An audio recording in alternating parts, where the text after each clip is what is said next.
فإن أصدق الحديث كتاب الله وخير الهدي هدي محمد صلى الله عليه وسلم وشر الأمور محدثاتها وكل محدثة بدعة وكل بدعة ضلالة.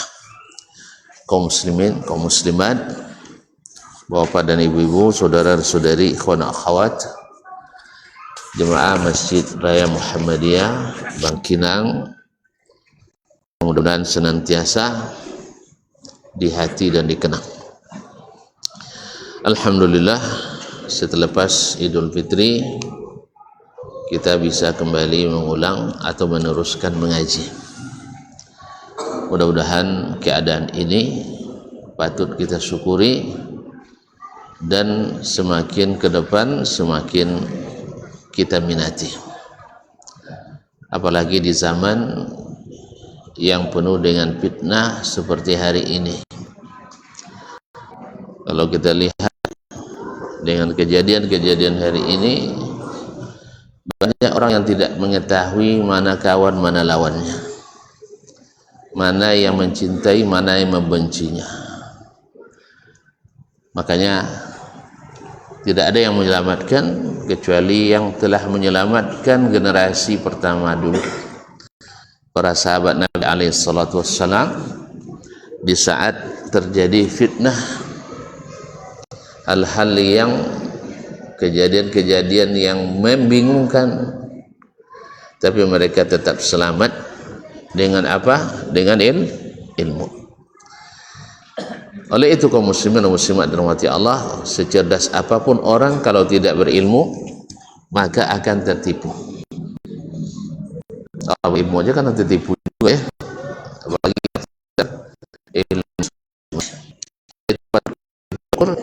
Karena kita diizinkan Allah selalu berada di majlis ilmu. Ma'asyiral kiram, bapak dan ibu kaum muslimin dan muslimat yang dirahmati Allah. Mudah-mudahan majlis ini, karena dia adalah majlis hadis, tentu semakin sering kita menyebut hadis Nabi, semakin sering pula kita berselawat dan salam kepada Nabi sallallahu alaihi wasallam. Dan sungguh beruntung dan sungguh berbahagia orang yang paling banyak berselawat kepada Nabi alaihi salatu wassalam. Bapak dan ibu kaum muslimin dan muslimat, kita berdoa untuk para orang tua kita, ayah dan ibu, karib kerabat, para teman dan sahabat. Mudah-mudahan juga termasuk para guru kita. Mudah-mudahan yang masih hidup Allah bimbing dengan taufik dan hidayahnya sampai hendaknya husnul khatimah. Dan yang sudah mendahului, mudah-mudahan Allah terima amal ibadahnya, diampuni dosa dan salahnya, serta ditempatkan di tempat yang terbaik di sisi Allah Subhanahu wa ta'ala. Khususnya Imam Muslim rahmatullahi alaihi yang pada kesempatan ini dan terus ke depan nanti kita belajar dari kitabnya Al-Jami' As-Sahih ini. Baiklah kaum muslimin dan muslimat yang dirahmati Allah, masih dalam kitabu Al-Masajid wa Mawadhi'is Shalah, kitab yang berkaitan dengan masjid wa mawadhi'is shalah, dan tempat-tempat salat lainnya selain masjid. Babu karahatil ikhtisari fis shalah. Bab makruh hukumnya ikhtisar di dalam salat. Apa makna ikhtisar? Para ulama berbeza pendapat dalam menafsirkannya. Ada yang mengatakan minal khasirah, yaitu pinggang. Artian al-ikhtisar adalah berkocak pinggang atau togak pinggang. Berkocak pinggang ya, gini. Dilarang berkocak pinggang di dalam salat. Ada pula yang mengatakan makna al-ikhtisar adalah seseorang menggunakan tongkat untuk bersandar kepadanya. Artinya salat sambil bertelekan pada tongkat. Kemudian ada pula yang menafsirkan bahwasanya al-ikhtisar daripada ikhtasar syai', yakni ikhtasar, yaitu memendekkan bacaan dalam salat. Misalnya dipilih di belakang atau di akhir-akhir surat baca 1-2 ayat. Misalnya 1-2 ayat. Qad aflaha man tazakka misalnya. Wa dzakara asma rabbih fasalla. Allahu akbar. Kalau amat suka dia tuh. Suara bagus, cepat pula selesainya. Ya, masih ingat kan ada dulu imam dari Palestina ya. Suaranya bagus. Salat tarawih itu tuh. Tarawih ya. Alhamdulillah 2-3 ayat langsung ruku. Dia jemaah gembira luar biasa. Alhamdulillah. Iya. Ayatnya terasa panjang Ustaz Suhardin habis itu. Jadi ada yang menafsirkan ikhtisar yang dilarang atau makruh ini adalah membaca terlalu pendek di dalam salat.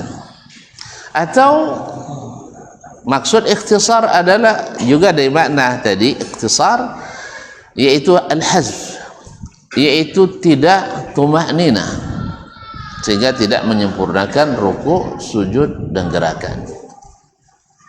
Ini barangkali yang memecah rekor muri salat tarawih paling kencang mungkin. Ya, menurut penafsiran ini masuk yang demikian, yaitu salat dengan begitu cepat. Nah, sehingga tidak dipedulikan lagi apakah sesuai atau sampai yang diharapkan dari gerakan-gerakan salat itu. Kalau secepat itu pasti berserak kan? Nah, pasti berserak. Ini diantara tafsir yang disebutkan oleh para ulama dari makna al-ikhtisar dalam hadis tadi. Wallahu ta'ala alam, kebanyakan ulama mengambil tafsir yang pertama, yaitu berkocak pinggang ketika salat.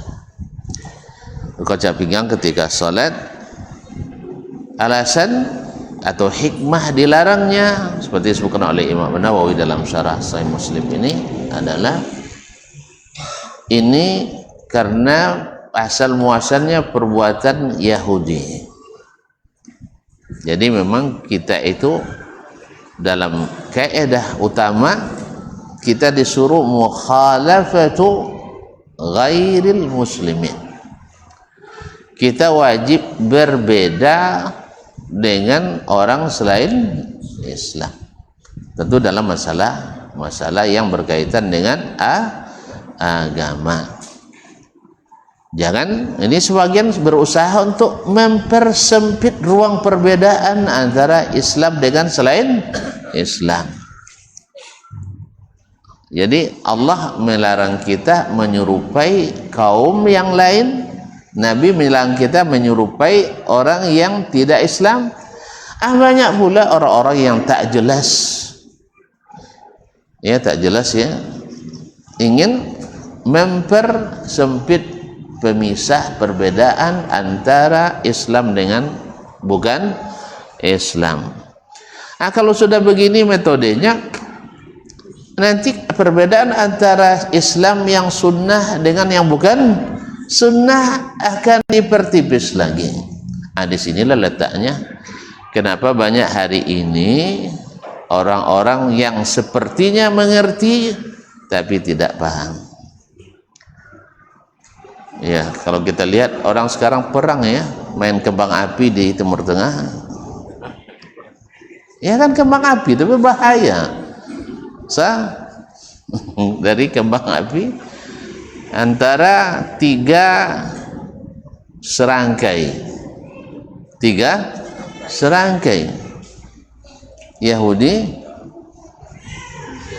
Majusi dan Nasrani, yaitu Iran sebagai penghidup warisan Majusi,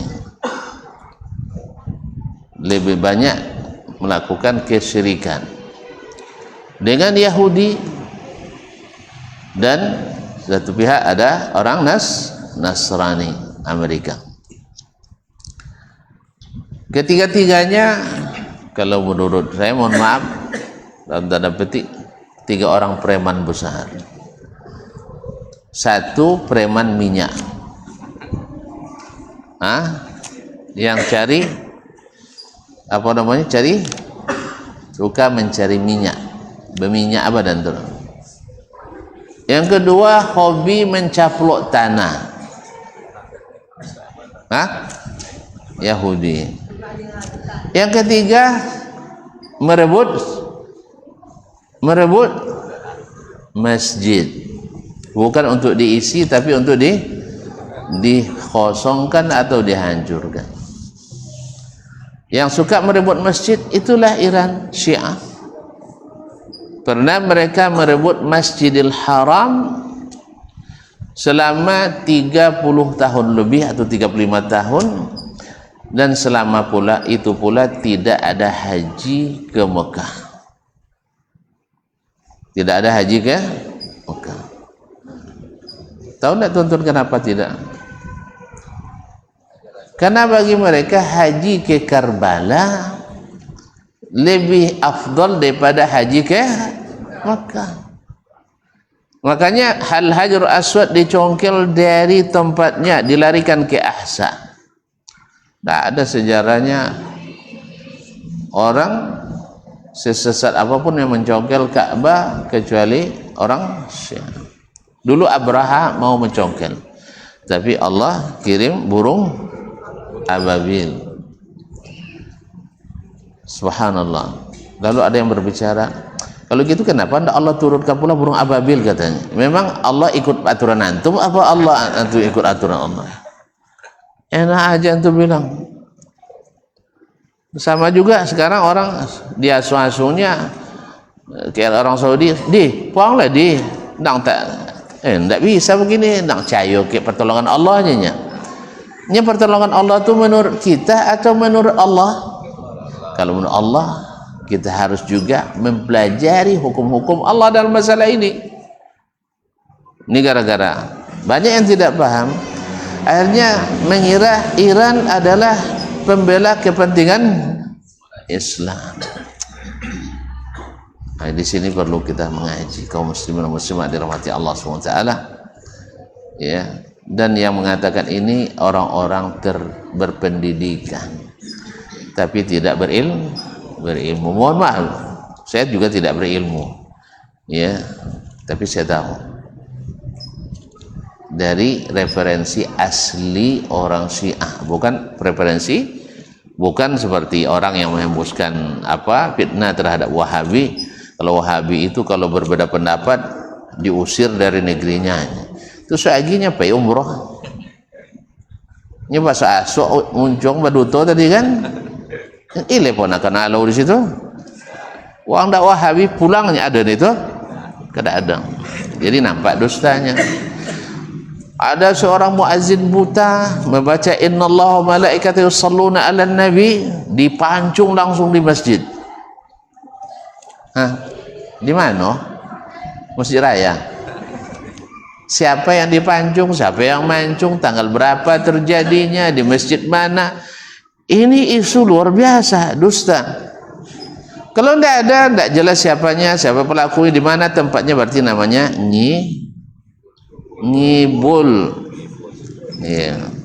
Ada dalam kitab, penulisnya ngibul. Anda yang tidak teliti juga ngibul. Nah, enggak, yang kita katakan ini bukan isu subuhat, tapi ada dalam kitab-kitab mereka sendiri. Kita orang Syiah. Kalau tonton lewat semangat baca, silakan aja lah baca. Ada kitab Al-Kafi lil Kulaini, dah panjang banget, 120 jilidnya. Kayak agak baca kan? Nah, baca situ, nanti kita buktikan bahwa akidah mereka ada dalam kitab mereka. Tidak seperti kita dipaksa mengatakan Allah duduk di atas arsy seperti dasman duduk di atas kursi. Kapan ada di kitab siapa adanya? Ini fitnah yang dilakukan oleh para pendusta. Tidak ada. Yang ada adalah kita mengatakan Allah di atas arsy seperti yang Dia kehendaki. Tidak ada kita bilang duduk seperti dasman duduk. Sah? Ada tuan bilang. Jangan sembarang bilang nanti kena. Nah, akhirnya tergelarlah kita mujassimah.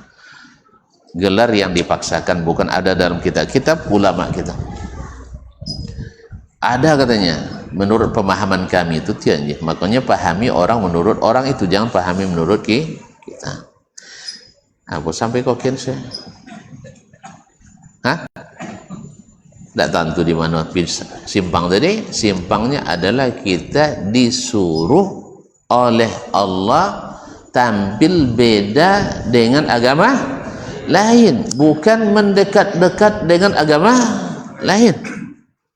Makanya tuan-tuan yang belajar di perbandingan agamanya, sebenarnya agama tidak bisa dibandingkan. Tapi kalau studi agama silakan, jangan cari persamaannya, tapi tunjukkan perbedaannya. Kalau cari persamaannya ini nanti jadi murtad kawan. Makanya tidak heran ada profesor doktor dengan bangga dia bilang saya lebih sering khutbah di gereja daripada khutbah di masjid.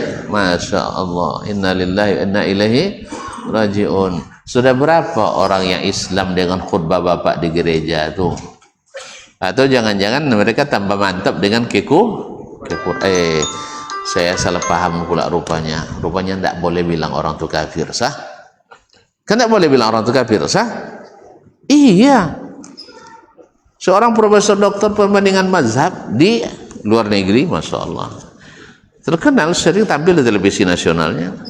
Nah, ditanyakan kepadanya, Syekh, Yahudi Nasrani kafir tak? La, tidak boleh.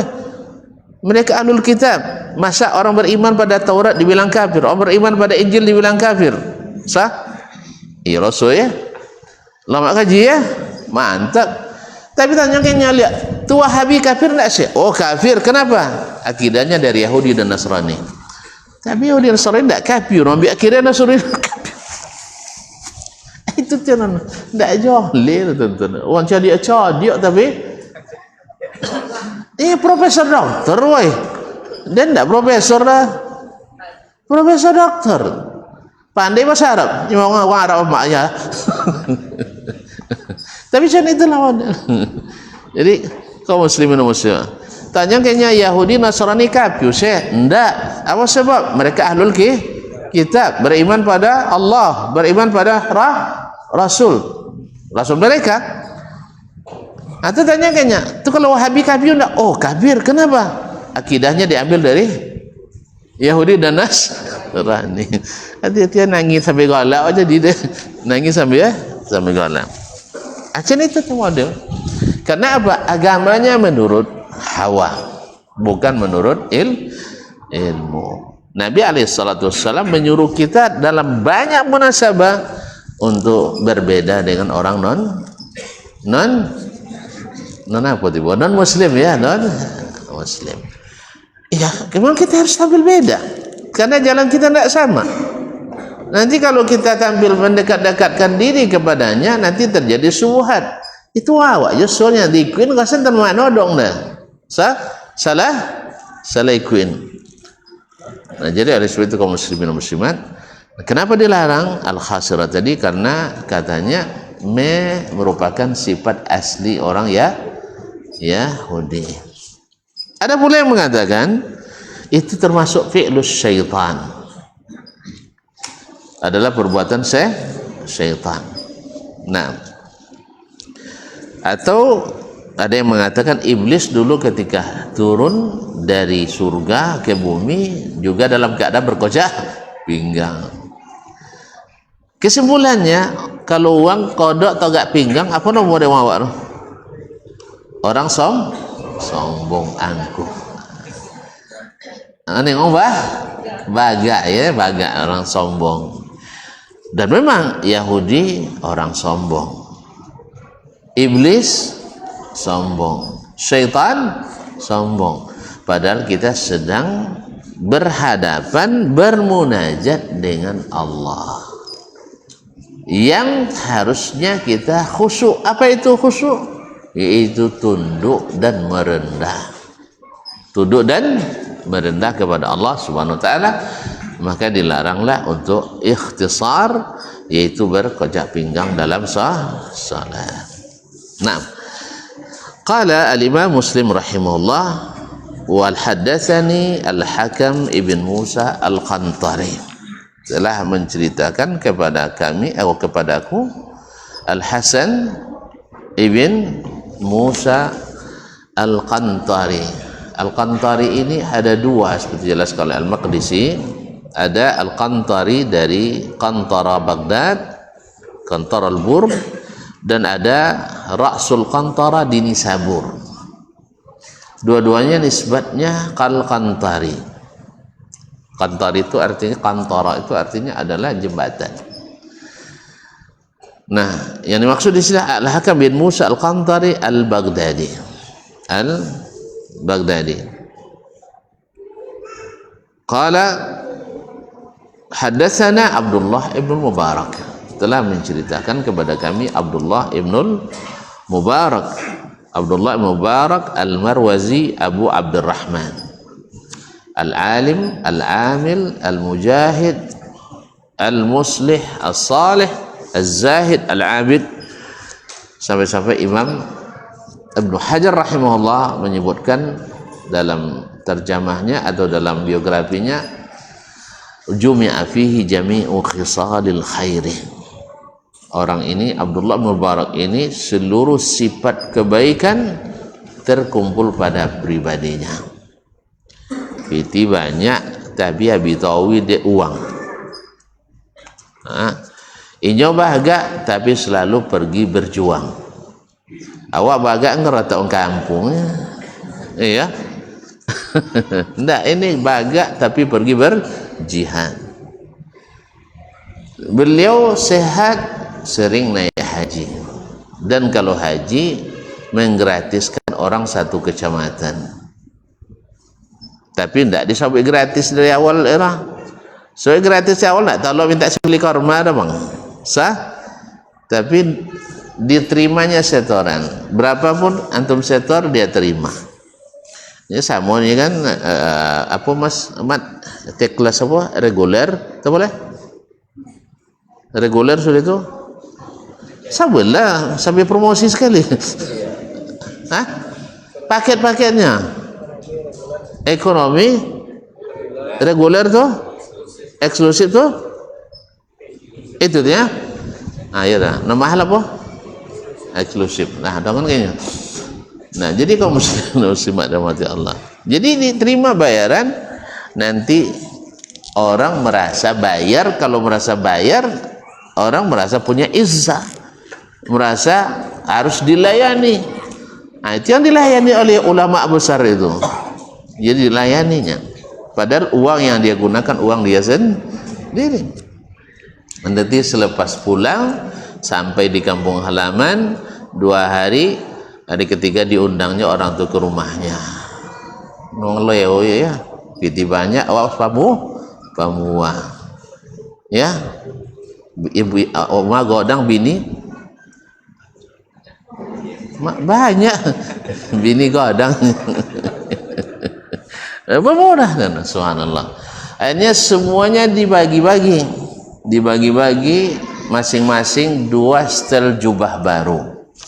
Masya Allah, tidak haram ya. Jubah baru yang dibeli di tanah suci oleh Imam Ibnul Mubarak. Padahal tadi mereka sudah dikasih oleh-oleh belanja dari Makkah dan Madinah dan perjalanan. Pokoknya mereka merasa sudah. Setelah itu dikeluarkan pundi-pundi uang yang dulu disetor itu. Abang setor berapa tang, Bang? 45 juta, balik 45 juta. Syekh setor ekonomi tang. Misal 30 juta, balik 30 juta. Tak 1 sen pun dia ambil. Itulah orang. Masya Allah, tabarakallah. Makanya seluruh sifat kebaikan tersimpul pada pribadi beliau. Hak tahwil qal, berkata Imam Muslim rahimahullah, wa hadatsana Abu Bakar bin Abi. Ini syekh yang paling banyak Imam Muslim meriwayatkan hadis daripadanya. Qala hadatsana Abu Khalid, telah menceritakan kepada kami hadis ini Abu Khalid. Abu Khalid masyhur dengan kunyahnya, namanya Sulaiman ibn Hayyan. Sulaiman ibn Hayyan Al-Kufi. Wa Abu Usamah, dan Abu Usamah. Abu Usamah Hamad ibn Usamah Al-Kufi. Jami'an, semuanya. Siapa semuanya? Abdullah Al-Mubarak, Abu Khalid Al-Ahmar, dan Abu Usamah meriwayatkan an Hisham, dari Hisham, yaitu Hisham bin Urwah ibn Zubair ibn Al-Awwam Al-Asadi. Hisham ibn Urwah ibn Zubair ibn Al-Awwam Al-Asadi Abul Munzir. An Muhammad, dari Muhammad. Siapa pula Muhammad ya? Nabi? Belum. Dari Muhammad ibn Ibrahim. Muhammad ibn Ibrahim At-Taimi. Muhammad ibn Ibrahim At-Taimi. An Abi Hurairah, dari Abu Hurairah, masyhur dengan kunyahnya Abu Hurairah, itu Abdurrahman ibn Sakhar Ad-Dawsi, yang paling banyak meriwayatkan hadis dari Nabi alaihi salatu wassalam. Ini termasuk yang paling dibenci dan saling sering dicaci maki oleh orang-orang Syiah, yang sebagian petinggi kita bela-belain juga. Makanya sering-sering belajar. Jadi kita tahu, kalau sampai ada preman godang bakalau tu tonton bela salah satu. Jadi kalau damainya atau selesai awak dia dibayar, itu kan dibela. Hah? Bela bang? Ni mereka tak tentu siapa nama anak dah. Tak bela nong kalah mereka azab buat ada nama anak.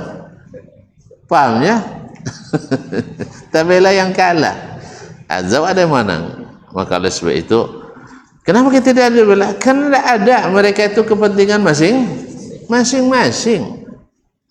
Oh, mereka katakan akan membebaskan Palestina. Apa dek kini bocor? Nolak ke mana aja? Laba apa angko yang diimpakkan oleh Iran itu ke Palestina? Yang ada adalah angka pembantaian yang mereka lakukan di Palestina. Sabra Wasatila, Khan Yunus, dan lain-lainnya yang dilakukan oleh milisi Syiah yang ada di Lebanon Selatan atau di Golan, membantai kaum Ahlussunnah.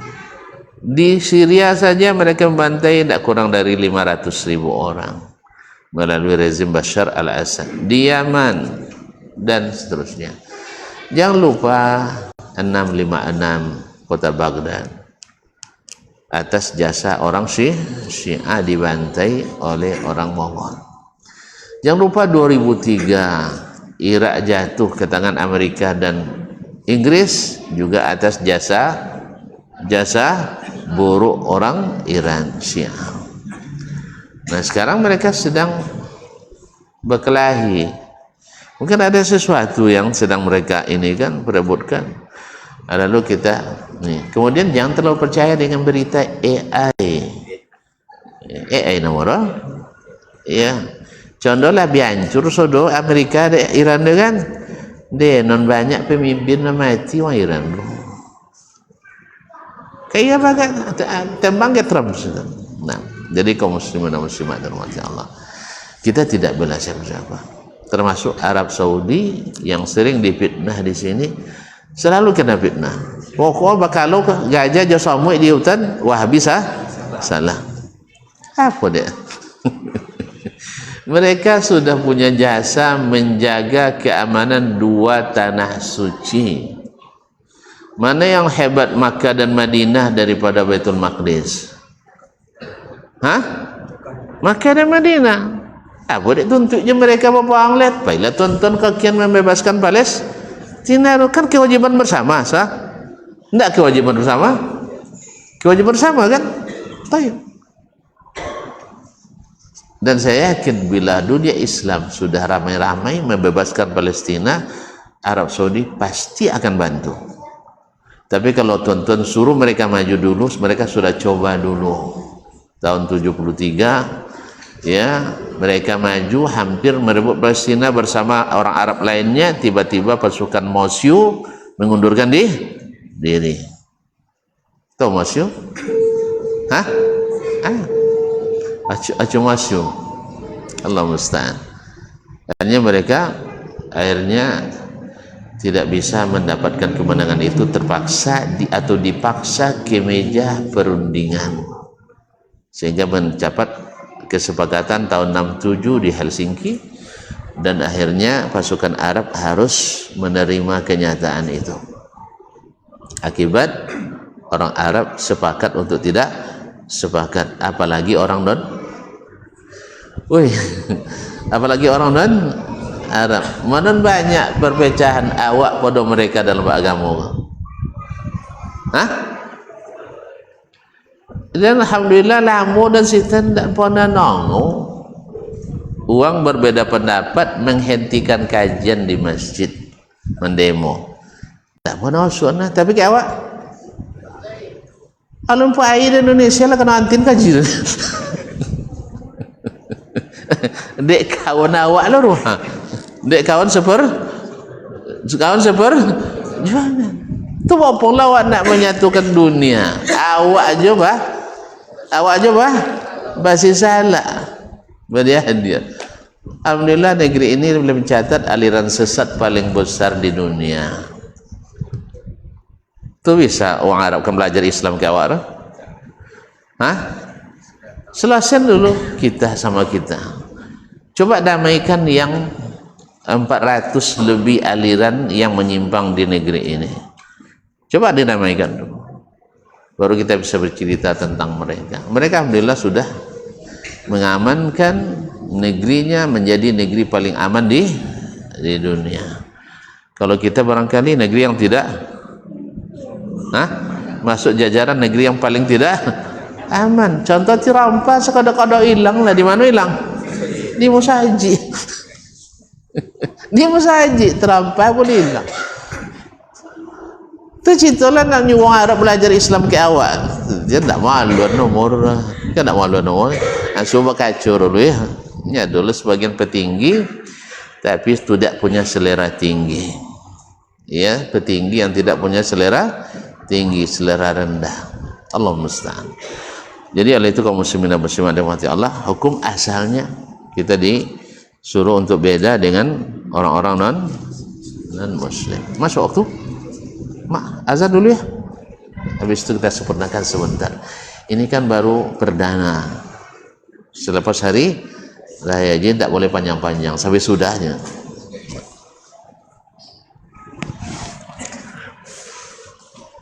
Allahu Akbar, Allahu Akbar,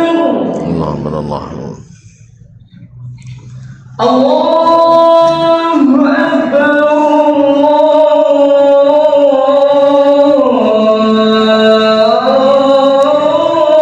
Akbar, Allahu Akbar. Asyhadu an la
Sudah.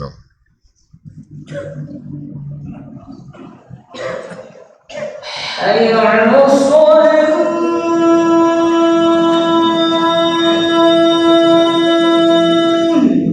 لا حول ولا قوة.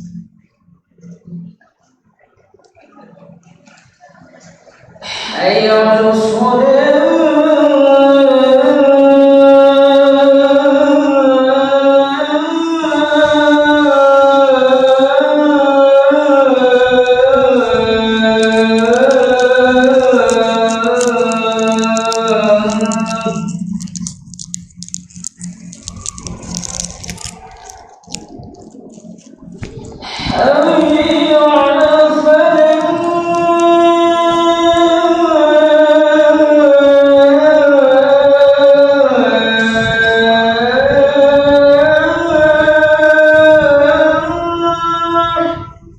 لا حول ولا قوة.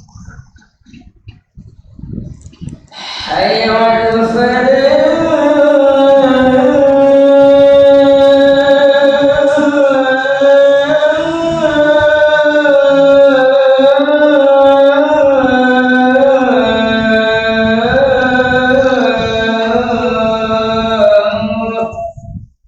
لا حول ولا قوة. الله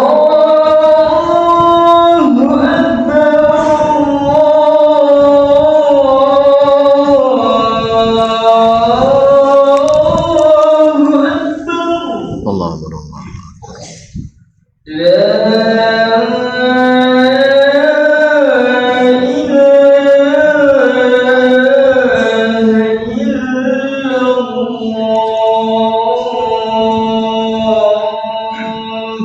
وأنا أشهد أن لا إله إلا الله. اللهم صل على محمد وعلى آله وسلم وبارك على محمد.